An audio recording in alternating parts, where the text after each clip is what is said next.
Hello everyone, good evening. Welcome to Bajirao Ias Academy, the Hindu News Analysis.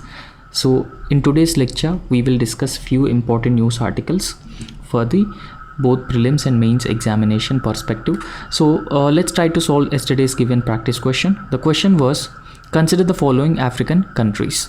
Now if you look at African continent, it shares its border with both Indian Ocean on its eastern side and Atlantic Ocean on its western side. So the question has been asking, consider the following African countries and how many of the above mentioned countries shares border with the Indian Ocean.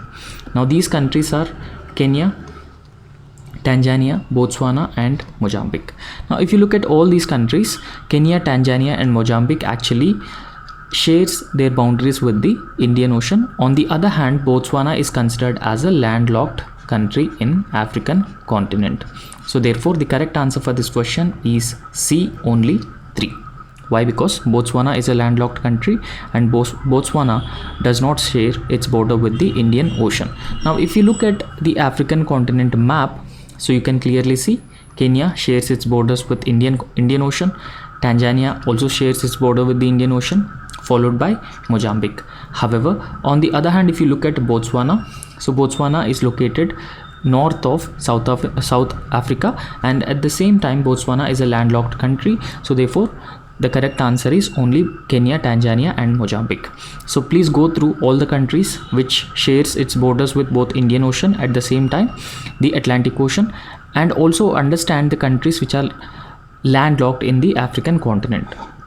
So understanding the map of Africa is very important for the prelims exam point of view. So let's try to understand today's practice question. So which of the following statements accurately describes the intended nationally determined contributions or nationally determined contributions? The options given are first, the nationally determined contributions are global targets. So these targets are set by the United Nations to combat climate change, the first option. And the second option, the nationally determined contributions are voluntary commitments and they are made by countries to reduce greenhouse gas emissions and adapt to climate change impacts. Third, NDCs are legally binding agreements that all countries must adhere to. And fourth statement, NDCs are financial pledges. So these pledges are made by developed countries to support developing nations in their climate action efforts. So please answer this question in the comment section. So when we talk about the intended nationally determined contributions, India has also made certain pledges as part of the nationally determined contributions. So the explanation for this question I'll give you tomorrow. So try to answer this question in the comment section. So let's try to discuss few important news articles that are given in the Hindu newspaper. So first very important news article, the need to curb black carbon emissions. Need to curb black carbon emissions. So when we talk about the carbon is an important or a significant greenhouse gas, right? And it is primarily responsible for increasing global temperatures, thereby leading to the climate change. So in this context, black carbon is considered as a more potent and a more efficient greenhouse gas. Now, what are the sources of black carbon?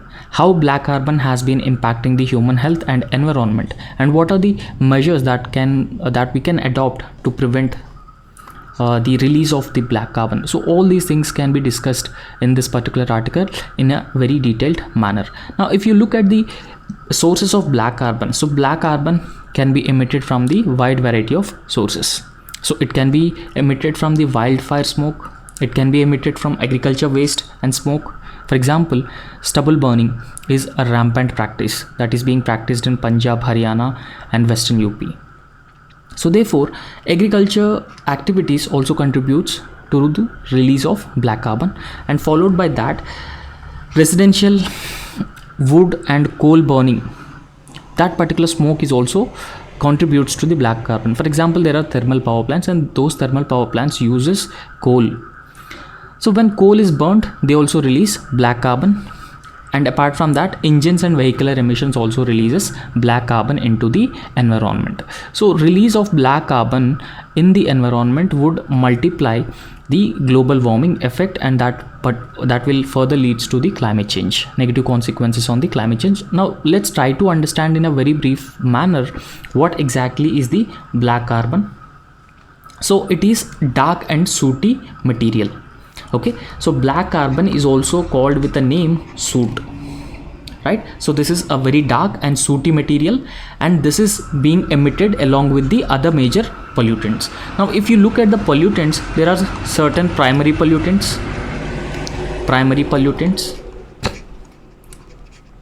These primary pollutants are major pollutants that are directly released into the environment.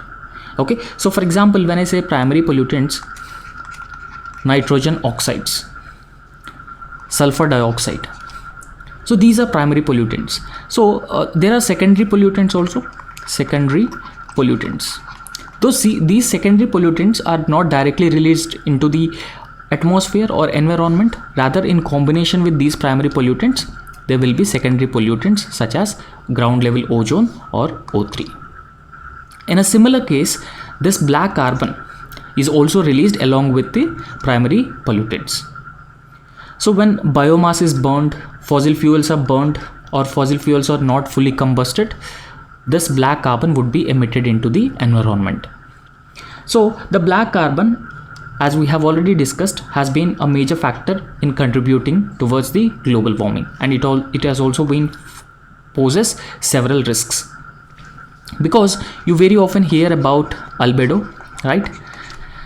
Black carbon deposited on the glaciers.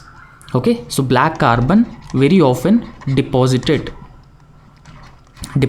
on the snow surfaces, so thereby it reduces the albedo of snow surfaces, thereby snow absorbing more and more sunlight, and that will lead to the melting of these glaciers.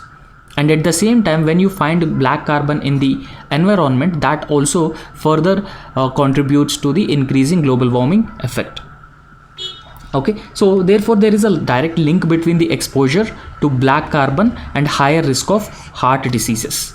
For example, if there is an individual and that particular individual is constantly exposed to the black carbon, he would face the higher risk of heart disease and even birth complications and premature death as well. So this is not just causing global warming, and at the same time it is also causing severe health impacts among human beings. So because of that reason, black carbon is a most significant concern. Also understand, black carbon is not directly released into the environment. Rather, black carbon is released along with the primary pollutants. So when you burn the biomass and when you burn the fossil fuels, incomplete composition of fossil fuels, all these factors will lead to the release of black carbon into the environment. So most of the black carbon emissions in India are primarily arising from burning biomass. For example, stubble burning releases black carbon into the environment. Traditional cooking methods using cow dung, straw, so those traditional cooking methods also releases black carbon into the environment. Please also understand one thing here. If woman starts cooking in these traditional stoves, they constantly exposed to the black carbon, and that will pose significant health risks such as heart diseases, birth complications and premature deaths also. So therefore, in this context, there was a study that was conducted with respect to the black carbon to understand the sources of black carbon. The study reveals that the residential sector has been contributing around 47% of India's black carbon emissions. Now when I say residential sector, people using traditional stoves, cow dung, straw and wood, and that has resulted in release of the black carbon into the environment, and that also impacting the health of women. So the study reveals that 47% of India's black carbon is coming from the residential sector alone. Second, industries have been contributing to around 22%, and diesel vehicles have been contributing to 17% of the black carbon in the environment. Followed by that, open burning of the biomass has been contributing 12%, and other sources have been contributing to 2% release of black carbon.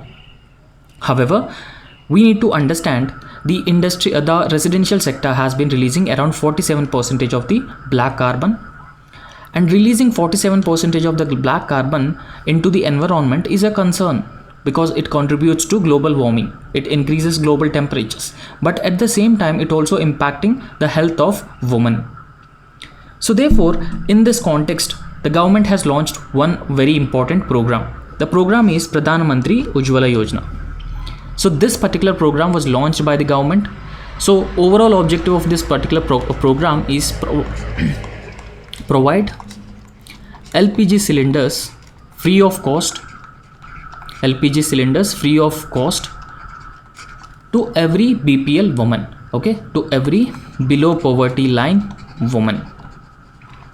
Providing LPG cylinders free of cost to every BPL woman for free of cost is the objective of Pradhan Mantri Ujjwala Yojana.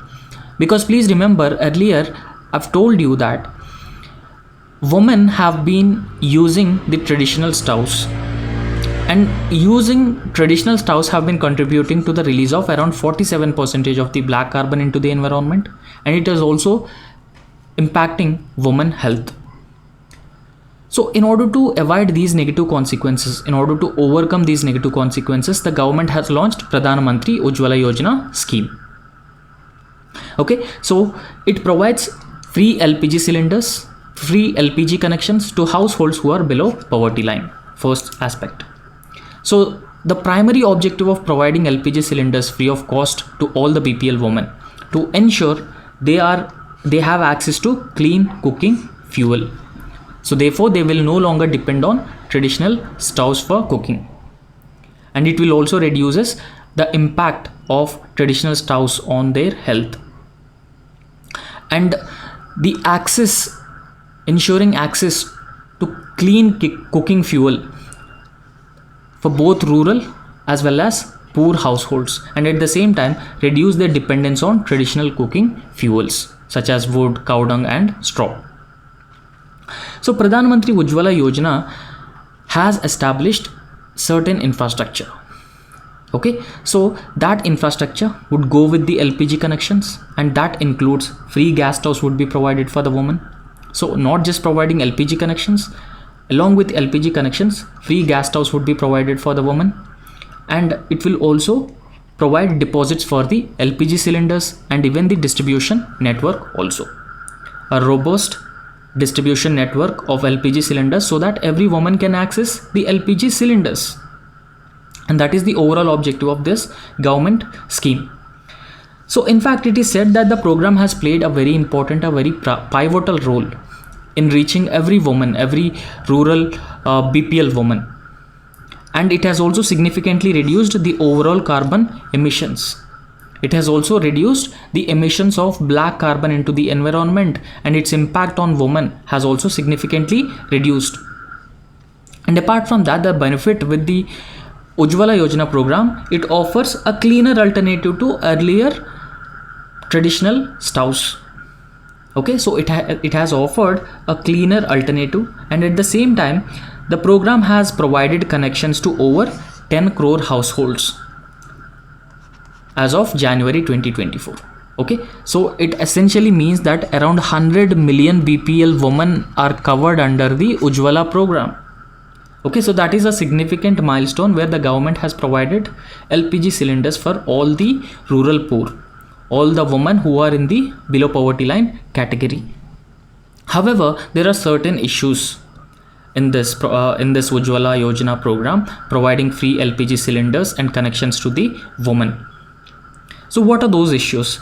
So according to the right to information data that was obtained in 2022-2023, so the data from RTI says that 25% of all Pradhan Mantri Ujjwala Yojana beneficiaries, they availed 0 LPG refill or only 1 LPG refill. Okay, please understand, under the Ujjwala Yojana program, the government has provided LPG cylinders for women. That's fine. But now the women have to bear the LPG refilling costs. So therefore, the RTI data has said that most of the beneficiaries under the Ujjwala program, they have not refilled their gas cylinders. Even if they refilled their gas cylinders, they have refilled only once. So this trend has been indicating that women have been still depending on the traditional stoves for the cooking. Okay, so understand the consequences. Earlier we have discussed that industrial sector has been contributing for this 47% of carbon emissions, and it has also having a lot of negative impact on the woman's health. Okay, so they still relied entirely on the traditional biomass for cooking. Okay, so still they are significantly reliant on traditional biomass for cooking, and there are several reasons for the same. Okay, so from the government side also there are certain issues. Because of that reason, women still using these traditional biomass for cooking. It is very good that the government has provided LPG cylinders free of cost, but now in most of the states LPG cylinder costing above 1000 rupees, and therefore for the poor woman it is very difficult to regularly refill their cylinders, even though the government has provided cylinders free of cost. So the average Pradhan Mantri Ujjwala Yojana beneficiaries, so they consume around 3.5 to 4 LPG cylinders according to some data. Okay, so average Ujjwala Yojana beneficiaries have been consuming 3.5 to 4 LPG cylinders per year, instead of 6 or 7 regular non-Ujjwala Yojana households. So non-Ujjwala Yojana households have been consuming around 6 to 7 LPG cylinders, but on the other hand the Ujjwala Yojana beneficiaries have been consuming around 3.5 to 4 LPG cylinders alone. So after that, the half of all energy needs of Ujjwala Yojana beneficiaries are still met by the traditional fuels. So even though the government has provided LPG cylinders free of cost, most of the cooking is done through the traditional stoves.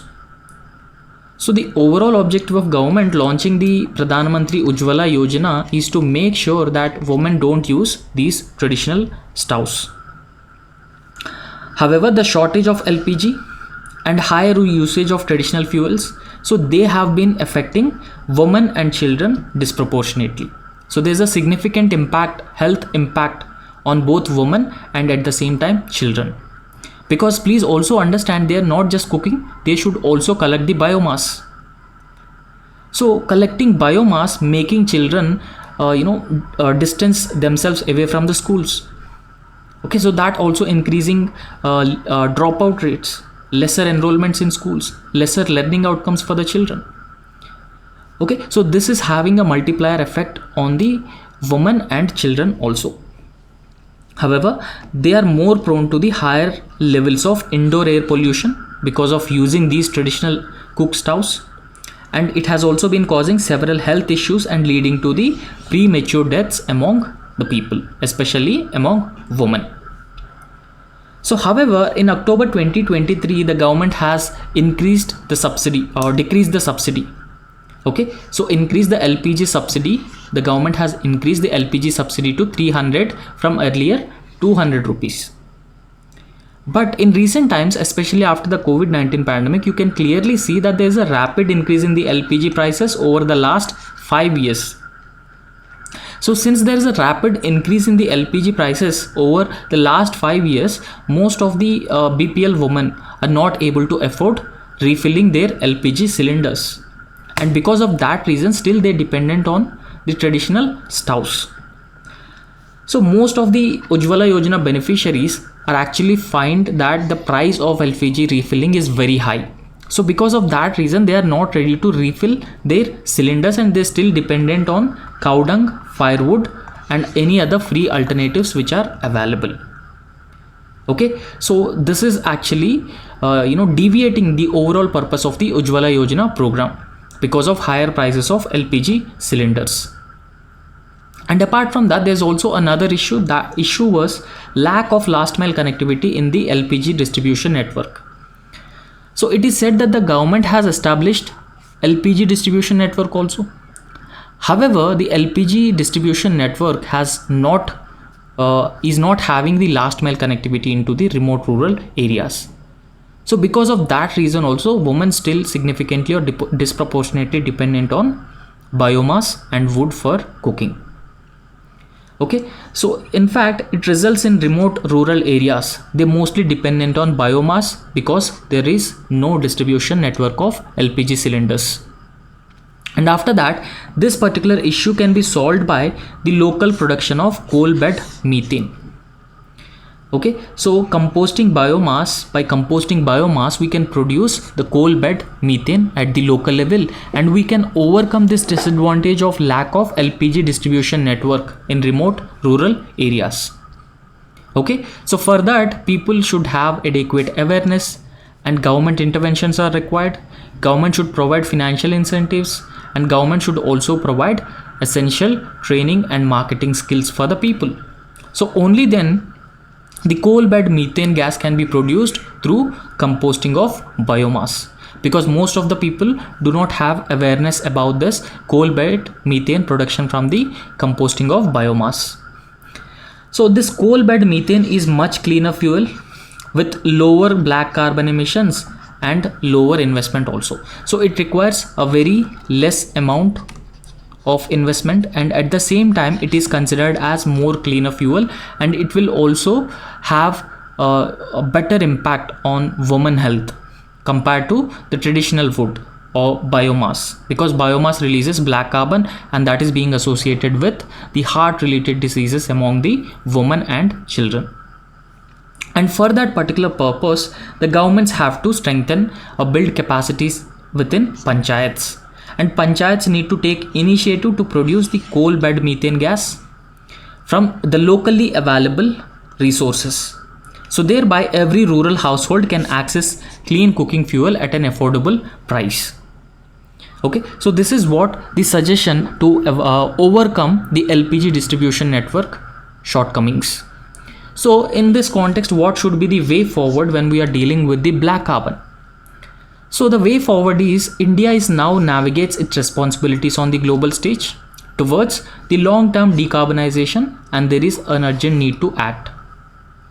So understand, now India has announced that it will become carbon neutral. It will become net zero by the year 2070. And at the same time, India has also announced intended nationally determined contributions as its share to combat climate change, combat the greenhouse gases.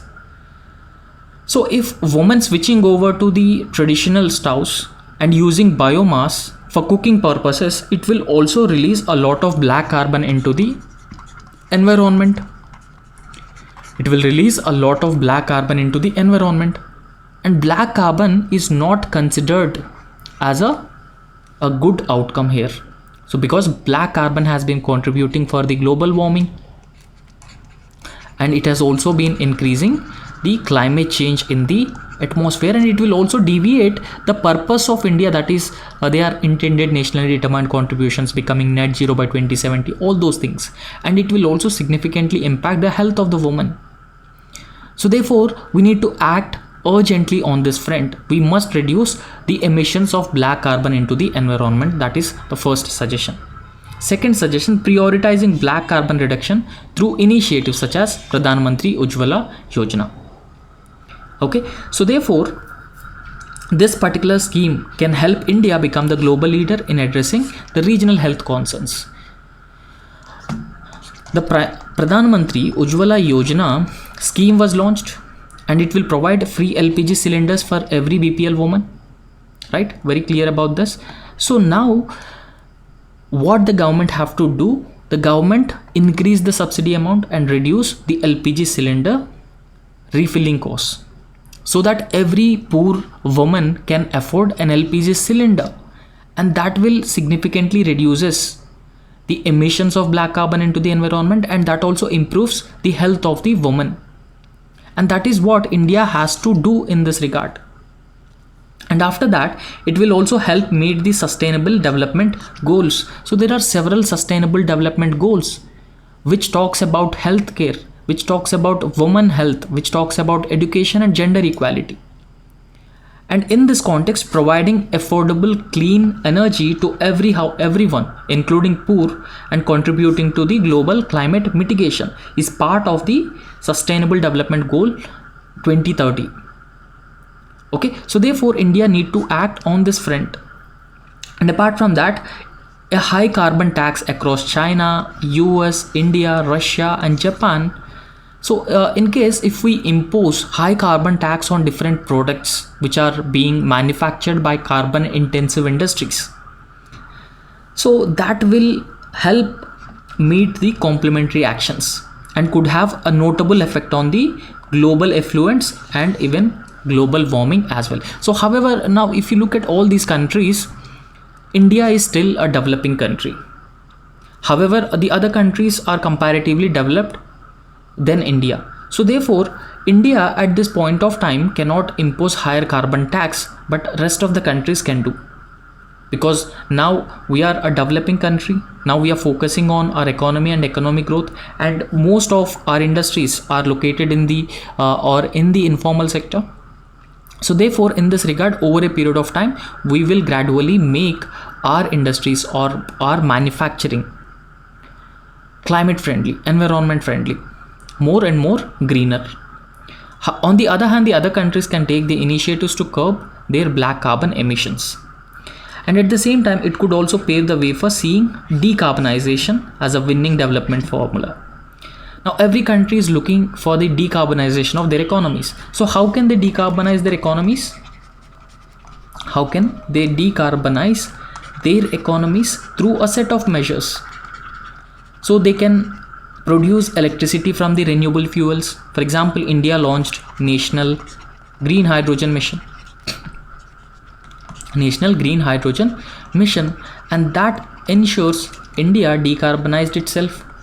Okay, not just that. So there are several initiatives that could be taken. For example, promoting public in transportation such as metro, and also promoting electric vehicles. So all these things can ultimately decarbonize any economy. Okay, so that's it about black carbon and its impact on women, the government schemes launched, and way forward with respect to the black carbon. Now let's try to discuss a next very important news article, that is with respect to the employment scenario in India. Okay, so a report that was released by International Labour Organization in collaboration with another institute. So this particular report by the International Labour Organization says that the employment scenario in India is grim. So if I can provide you a brief background here. So India is a country with a huge demographic dividend. So demographic dividend actually means that the large number of population in the working age group. So therefore, it is time for India that we need to use the existing demographic dividend to benefit our people, to benefit our country and our economies. And if the unemployment rate continues to increase, that indicates we are not using the existing demographic dividend in a better possible manner. And that is what it has been pointing out towards. Now, in this context, the International Labour Organization along with the Institute for Human Development, okay, so International Labour Organization and Institute for Human Development, they have jointly released India Employment Report. Okay, so together these two countries have released the India Employment Report. So this particular India Employment Report will have all the details with respect to the employment scenario in India and what is the rates or levels of unemployment that are prevalent in India. So all these factors are given in the India Employment Report. Okay, so first try to understand about few things about the International Labour Organization. So International Labour Organization was created in the year 1999. Okay, so it was created in the 1999 and it was part of the Treaty of Versailles. And the Treaty of Versailles has also established the League of Nations, the earlier organization of the United Nations. Okay, so it was part of the Treaty of Versailles, and the Treaty of Versailles that ended after First World War. Okay, so the International Labour Organization was established to reflect the belief that universal and lasting peace can be accomplished only if it is based on the social justice. So the ultimate objective of International Labour Organization is ensuring social justice based on universal and lasting peace through the collaborations and ensuring the social justice among the people. Now, social justice emphasizes on there will be no inequalities, income inequalities, regional inequalities, caste, race-based inequalities. So everyone will be treated equitably, and everyone will be treated in a dignified manner. So that includes the social justice. Okay, so the overall objective of International Labour Organization is to ensure a social justice. And in 1946, the International Labour Organization has become a specialized agency of the United Nations. Now, please understand, the International Labour Organization is a specialized agency of the United Nations. So, in fact, the International Labour Organization is devoted to promoting social justice, one of its prime objectives, and internationally recognized human and labor rights, pursuing its founding mission that labor peace is essential for overall prosperity. So this essentially emphasizes on the labor rights and mandates the working conditions for the laborers, and it will also prevent child labor across different countries. Okay, so make it more humanitarian in nature. Okay, so this is the overall objective, and I have already told you that it is a specialized organization of the United Nations. So all countries which are part of the United Nations can become a member of International Labour Organization. And if we talk about India, India is a founding member of the International Labour Organization. Right? So the headquarters of International Labour Organization is located in Geneva, Switzerland. Okay, so these are some basic details about the International Labour Organization. Now, what this India Employment Report 2024 says with respect to the employment scenario in India. So the report has been examined. The report has actually examined certain challenges of youth employment. So in the context of emerging economic labor market, educational and skill scenarios. So different scenarios have been taken into consideration before making a comprehensive assessment of employment scenarios in India. And it has also taken into consideration the changes that are witnessed in the economy of our country over the period of last 2 decades. Okay, so this is what the first thing with respect to the Employment Report 2024. And apart from that, the report has also highlights recent trends in the Indian labor market. So what are the recent trends that are taking place in the Indian labor market, and at the same time indicate improvements in some outcomes along with persisting new challenges. And the challenges are mostly generated by the COVID-19 pandemic. So we all know that the COVID-19 pandemic has led to the lockdowns across different countries, and in fact the economic activity has came to a standstill, and that has also led to the lot of unemployment. So therefore it will become a very difficult for the economies of different countries to recover from the impact of COVID-19 pandemic. And World Bank has also said that many millions of people, so they become poor during the time of pandemic, and unemployment is an extra shock.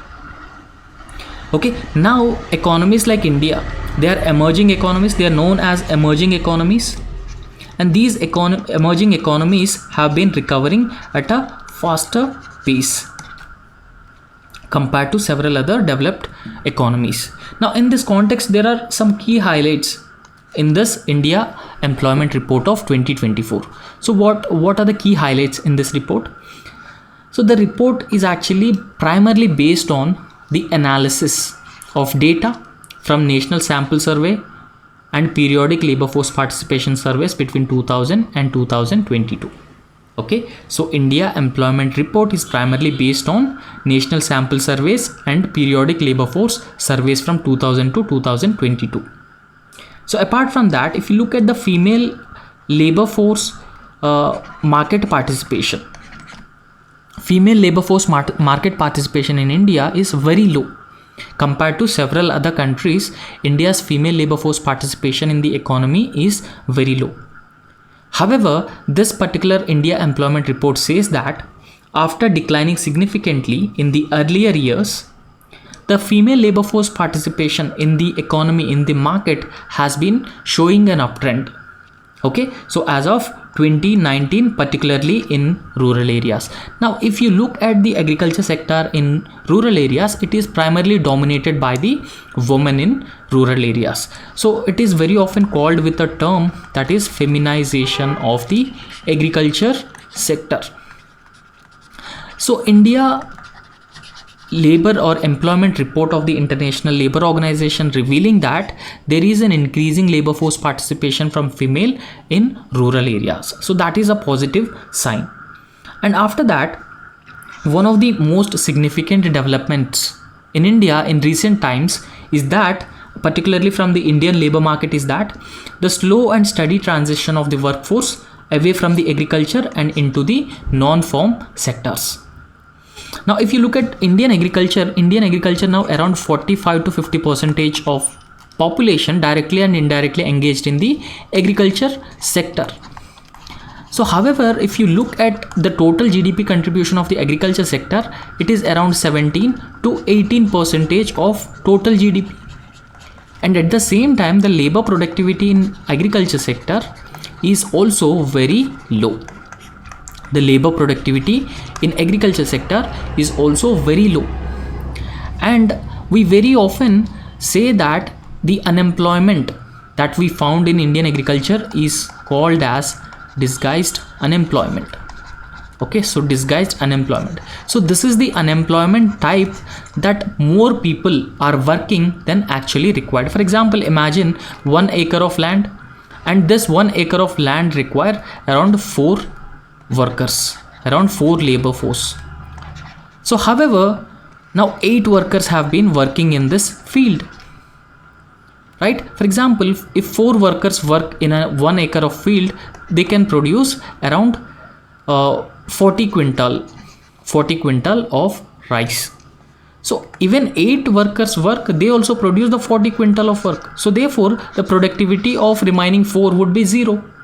And this is known as the disguised unemployment.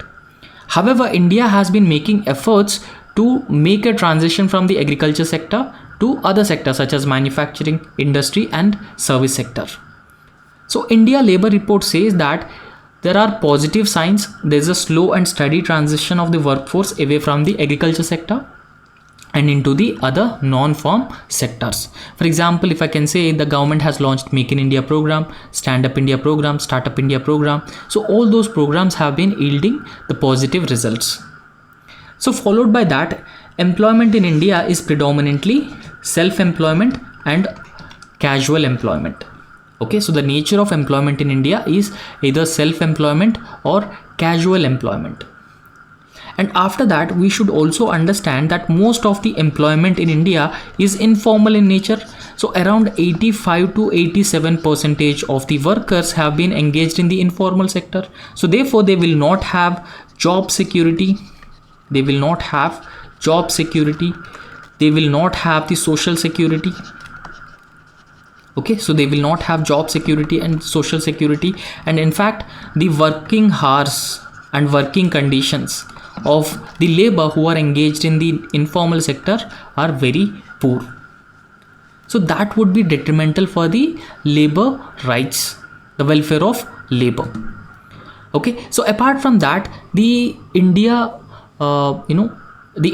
Labour Organization in its report, India Employment Report, has also revealed that the existing data has not actually captured the details of migration. So it is said that by the year 2030, around 610 million people would live in urban areas. So that is around 61 crore people would live in urban areas by the year 2030. However, the 2011 census data reveals that around 29% of India's population are living in the urban areas. So doubling the number of people who will be living in these urban areas. However, in this context, there are certain challenges in youth employment. So what are those challenges that are being highlighted by this employment survey? Now, a large proportion of the population of the working age in India are expected to be in the potential demographic dividend zone. That is true, that it is said that the median age of India is 28 years.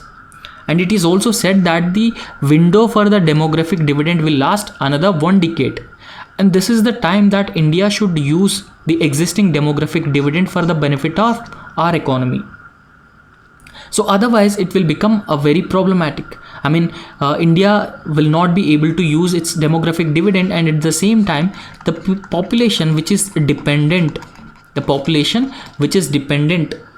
on the existing demographic dividend would increase gradually. Okay, so that will also imposes a strain on the financial resources of the government.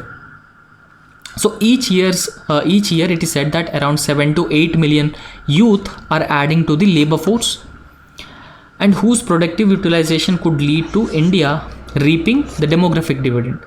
So every year around 7 to 8 million people are entering into the workforce. So therefore in this context we need to reap the existing demographic dividend, and because of in order to reap the demographic dividend we need to utilize the productive utilization of the workforce which are entering into the labor market. So that is very important. So after lockdowns, the youth labor market indicators recovered quite quickly. Okay, so the labor market has recovered quite quickly after the pandemic, especially countries like India, and that is a positive sign in this context. Okay, so but this movement was accompanied by additions to the labor force and workforce, primarily poor work quality. Okay, so poor quality work. So even though the labor market has significantly improved, the quality of workforce has not significantly increased, and this is what the survey has said. However, in this context there are certain suggestions that are being made by this survey.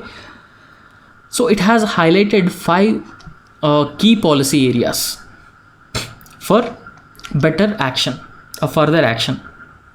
Okay, so one is promoting the job creation. So it is very important, not just the public job creation, rather the private job creation and self-employment opportunities have to be further improved. So job creation would help utilize the existing workforce, the existing demographic dividend in a better possible manner. So that is very important. So after that, improving the employment quality. So we need to improve the employment quality significantly. So when I say employment quality, improving skills, there will be job security for the workers, social security and social safety nets have to be provided. Social safety nets are mandatory. So we need to improve the quality of workforce, and apart from that, addressing the labor market inequalities is also very, very important. So there are certain labor market inequalities. For example, if you look at the construction workers, and if you look at women who are engaged in the agriculture sector, so they very often get a very lower levels of wages, and they also work for higher number of hours. So therefore in this context there are certain inequalities, and those inequalities need to be identified and addressed. And after that we need to strengthen the skills, and we need to look at the active labor market policies as well. Okay, so that will enhance the protection for the existing labor market, and that will also help us utilize the existing demographic dividend in a better possible manner. So we should also look for bridging the knowledge deficits that are existing. For example, skills have been developed, so you need to regularly upgrade the skills, and that is very important. With changing economies, changing technologies, and with the changing people's behavior, attitudes, you need to regularly update your skills, and we need to bridge the knowledge deficits among the workforce, and that is a very important to increase the overall demand of the workforce. And these are the 5 suggestions that are being made by this particular report from the International Labour Organization to significantly increase the employment and at the same time the quality of workforce. So that will help us better utilization of the existing demographic dividend for the benefit of our country. Now let's try to discuss another very important news article, that is sensing threat from China, India joins race to mine the sea patch. So now if you look at India, so this is all Indian Ocean. So you also know that in Indian Ocean up to 200 nautical miles India has exclusive rights to mine different minerals in the Indian Ocean up to 200 nautical miles. Okay, so this is known as seabed mining. Seabed mining. Because Indian Ocean has several valuable minerals such as polymetallic nodules.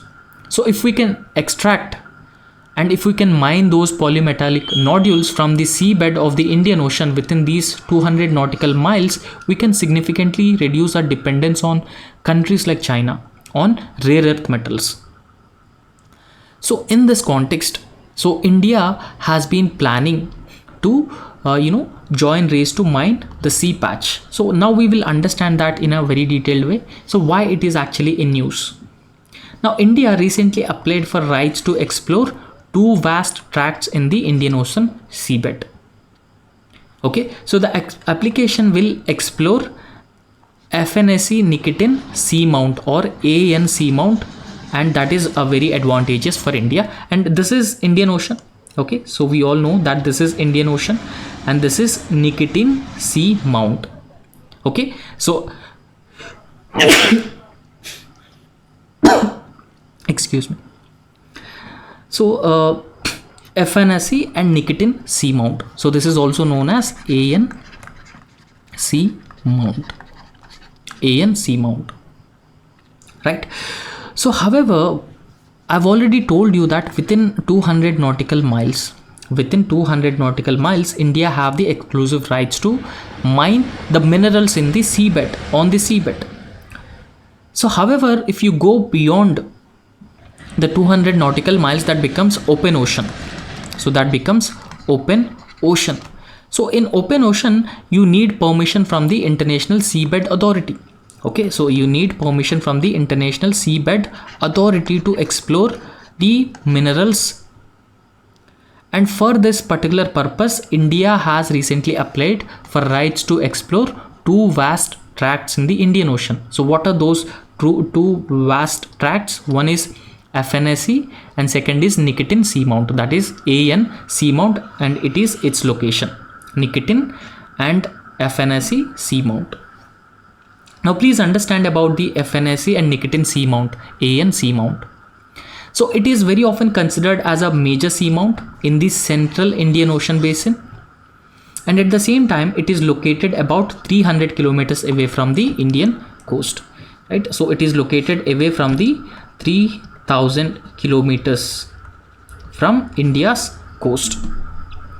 So apart from that, it actually reaches up to 1200 meters and rising from an ocean depth of around 4800 meters. So from the depth of 4800 meters, it rises up to the 1200 meters. So that will help us mine minerals, several important minerals such as cobalt, nickel, manganese and copper. Okay, because this FNSE and Nikitin seamount is rich in these cobalt, nickel, manganese and copper minerals. So please understand, in India, we do not have adequate reserves of these essential minerals, and thereby we have significantly and disproportionately dependent on other countries such as China, Australia for these minerals. So how about becoming self-reliant in exploring and extracting these minerals? So that significantly benefit our country, that significantly help us, our countrymen. So because of that reason, Indian government has been planning to explore the FNSE Nikitin seamount for the extraction of minerals such as cobalt, nickel, manganese and copper. So in this context, let's try to understand laws which are related to the extraction of these minerals. So for doing extraction in this particular region beyond 200 nautical miles, countries must apply for an exploration license from the International Seabed Authority. Okay, so International Seabed Authority. So if it is more than 200 nautical miles, then countries must get the permission and approval from the International Seabed Authority. And rights to extraction are applied to areas that are part of the open ocean. So beyond 200 nautical miles, any ocean is considered as an open ocean. So open ocean means including air, surface and seabed, and it is also known as global commons. Okay, global commons. So no country have the sovereign rights over the global commons, and it is the asset of the entire humanity, or this is an asset of entire planet. So therefore open ocean means that they include air, surface and seabed, where no countries can claim the sovereignty over the open seas. So around 60% of the world's seas are in the open ocean, and it is also believed that these open oceans are having a rich variety of minerals. However, there are a lot of costs that are being involved, and there are also a lot of challenges in the extraction of these minerals. And because of that reason, despite having a rich mineral resources in these open oceans, most of the countries do not go for the extraction of these minerals. However, if you look at all the countries, currently no country has commercially extracted resources from the open oceans. So no country has ever extracted resource from the open oceans. So International Seabed Authority. So this particular International Seabed Authority is as an autonomous organization, and it was established under the United Nations Convention on Law of Seas in the year 1982. Okay, so it is an autonomous international organization, first thing, and there was a United Nations Convention on the Law of Seas in 1982, and this International Seabed Authority was established as part of UN clause. So the headquarters of International Seabed Authority is located in Kingston, Jamaica, okay, a Caribbean island. So the members of International Seabed Authority include all state parties to the United Nations Convention on Law of Seas and members of International Seabed Authority. Okay, so as of May 18, 2023, International Seabed Authority has 169 members, and including 168 member states and European Union, together 169 members. So the mandate of the International Seabed Authority is to ensure effective protection of marine environment from the harmful effects of human activities that may arise from deep seabed related activities by the human beings, and this is the overall mandate of the International Seabed Authority. So these are some important news articles that are covered in the Hindu newspaper, and thank you so much. If you like our work, if you really like our work, please like the video and also subscribe to our YouTube channel. Thank you.